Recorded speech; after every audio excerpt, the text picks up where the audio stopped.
Thank you, Madam Toastmaster, fellow Toastmasters, and honored guests. For the sake of my own buoyancy, I've brought notes, which I hope not to refer to very often, but in any case.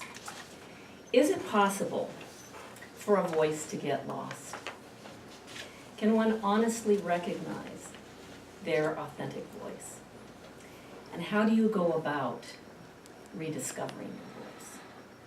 I believe that our voices can get lost, and I'm certain we're capable of recognizing our authentic voice. I'm surprised by how readily accessible rediscovering your voice can be. I'm in the midst and glory of rediscovering my voice. It's a welcome awakening, one that is putting to rest my habit of saying amen to what the world tells me I should prefer. A habit with an insidious nature that causes the imagination to be at odds with action.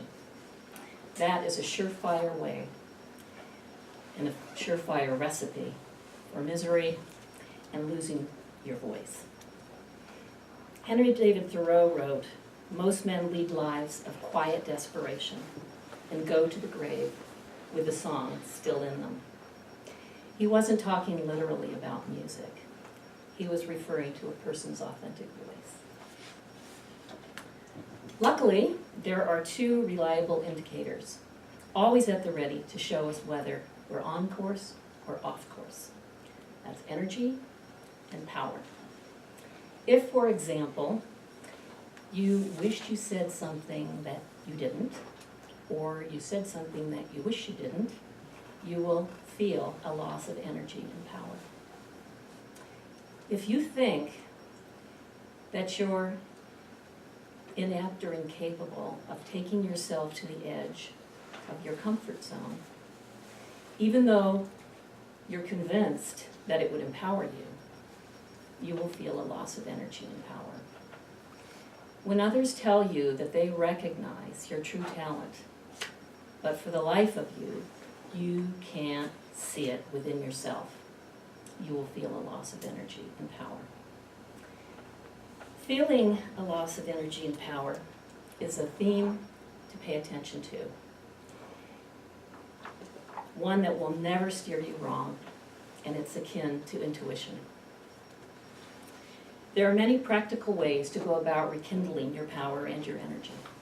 Meditation, journaling, Tai Chi, dancing, playing music, or joining Toastmasters.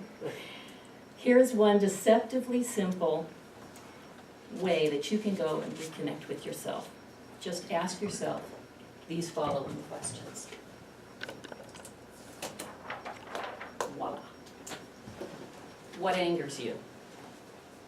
Specifically systemic things that invoke a desire to intervene in a situation with empathy or right a great wrong.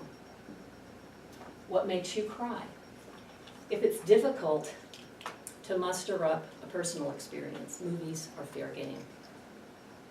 What have you mastered? Things that you don't have to think about. What gives you hope? Things that you look forward to. Visions are powerful motivators.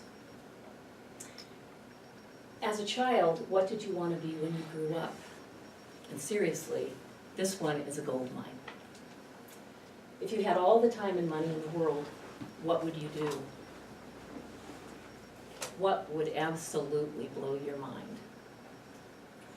What change would you like to see in the world? And if you had one day left, how would you spend it? It's striking to me that these seemingly simple yet powerful questions are tremendously difficult for many people to answer, including myself. That being said, all it takes is one person to share their authenticity, his or her authenticity. It inspires others to do the same. Jonas Salk, the discoverer and developer of one of the first successful polio vaccines got it right when he said, "What people think of as the moment of discovery is really the discovery of the question." And he also said, "I have had dreams and I have had nightmares. And I've conquered my nightmares because of my dreams."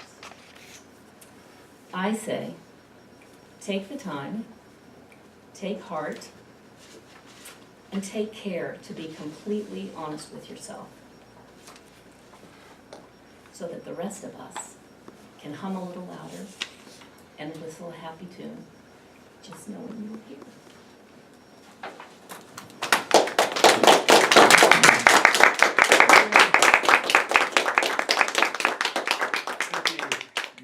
Toastmaster.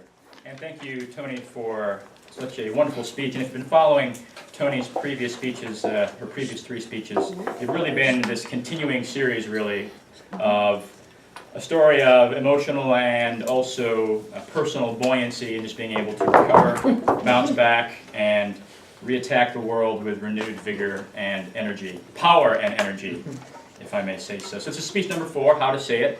And the objectives of the speech are to use words and sentence structure to communicate ideas clearly, accurately, and vividly, and to use rhetorical devices to enhance and emphasize those ideas, to not use any jargon or unnecessary words, and to also use correct grammar and speak English good throughout the entire time. So, starting off, wonderful use of the English language throughout the speech, and which wonderfully met all of the objectives of the speech. First of all, the idea of imagination at odds with action. So this is a great visual of 2 things opposing each other, 2 abstract concepts, but seeing the 2 at odds with each other, we have this idea, this image of 2 giants fighting it out. So being able to take abstract ideas and use a concrete comparison analog to describe them, that is one outstanding rhetorical device that everyone can use during their speeches. There's also the wonderful series of, if you do this, you will feel a loss of energy and power. If you do this, you will feel a loss of energy and power. And that rhetorical device is a thing called parallelism, where you use a similar sentence structure or similar paragraph structure and repeat it several times. And with that, you have the effect of kind of hammering home point to the audience, because no one really understands completely anything that you say the first time you say it necessarily, but with some repetition and with that similar structure all the way through, you're not trying to parse the sentence itself or the sentence structure itself, but the actual content and the meaning of the sentence, because you're getting it in the same format each time. So parallelism is another great rhetorical device that Tony used the entire time. And also mentioning Toastmasters as well as a way of regaining one's individual power and energy. So taking an action that every member of the audience, to a certain extent, whether a guest or a member of the club, has already done, and a way of tying that into the objective or the overall message, which is regaining one's power and energy.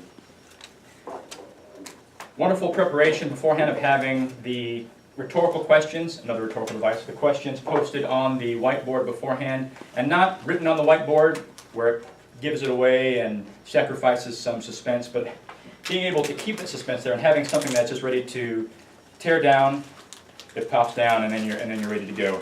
The one recommendation for future speeches would be to, as you mentioned before, kind of weaning yourself off notes eventually, and that'll free you up to explore the space, but you have 6 more speeches to practice that, and looking forward to hearing all of them.